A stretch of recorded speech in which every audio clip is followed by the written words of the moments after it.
Night eating syndrome అంటే చాలామంది ఏం చేస్తారంటే పడుకున్న తర్వాత మళ్ళీ లేచి రాత్రిపూట తినేస్తూ ఉంటారు. దానికి కారణం ఏంటంటే వాళ్ళు నైట్ తిన్న ఫుడ్ సరిపోక పొట్టలో ఏదో వెల్తీగా ఉండి అబ్నార్మల్గా ఆకలేసి లేచి తింటారు, లేదా వాళ్ళకి నిద్ర పట్టదు మళ్ళీ తింటూనే ఉంటారు. సో దీనిని నైట్ ఈటింగ్ సిండ్రోమ్ అని అనాలి అని అంటే అట్లీస్ట్ వాళ్ళు తినే క్యాలరీస్లో నైటు మళ్ళీ ఒక 25% ఎక్స్ట్రా కనుక మళ్ళీ రైట్ అంతా కన్జ్యూమ్ చేస్తే దాన్ని నైట్ ఈటింగ్ సిండ్రోమ్ అంటారు. ఇది యూజువల్గా ఏంటంటే కొంత జెనెటికల్ మానసికమైన జబ్బులు ఉన్నప్పుడు అవుతూ ఉంటుంది. సో దీంతో వచ్చే ప్రాబ్లమ్స్ ఏంటి? ఈ నైట్ ఈటింగ్ సిండ్రోమ్ వలన ఎక్కువ క్యాలరీస్ కన్జ్యూమ్ అయిపోతాయి. ఈ కన్జ్యూమ్ అయిపోయిన క్యాలరీస్ కొంతమందికి నైట్ తిన్నామా అని గుర్తుంటుంది, కొంతమందికి గుర్తుండదు. యూజువల్గా గుర్తే ఉంటుంది. సో హై ఫుడ్ క్యాలరీస్ తినేయటం వల్ల వాళ్ళు ఏంటంటే హై షుగర్సు, హై క్యాలరీకు ఈ బేకరీ ఐటమ్స్ ఎక్కువ ప్రిఫర్ చేసి తినేస్తారు ఆ టైంలో.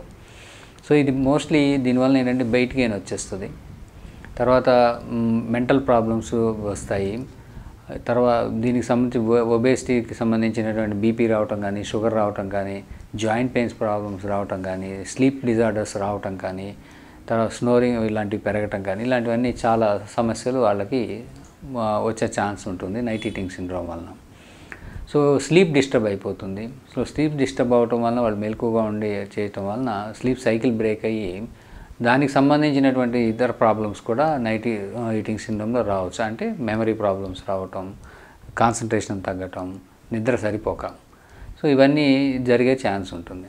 సో దీన్ని ఎట్లా అదుపు చేయాలి? సో ముందు ఏంటంటే దీన్ని కంట్రోల్ చేయాలి అంటే ఫస్ట్ డయాగ్నోసిస్ అనేది చేసినాక దీనికి నెక్స్ట్ బెస్ట్ మెథడ్ ఏంటంటే వాళ్ళకి నాలెడ్జ్ ఇంప్రూవ్ చేయటం, అంటే దాన్ని కోగ్నిటివ్ థెరపీ అంటారు, లేదా కౌన్సిలింగ్ ద్వారా వాటిని ఇంప్రూవ్ చేసి వాటిని చేయాల్సి ఉంటుంది. రెండు, వాళ్ళకి ఏమన్నా మానసికంగా డిప్రెషన్ ఇలాంటివి ఏమైనా ఉంటే వాళ్ళు హైపర్ ఈటింగ్లోకి వెళ్తారు. సో కొంతమంది, సో అది ఏమైనా ఉంటే అలాంటి యాంటీ డిప్రెసెంట్ మందులు వాడాలి.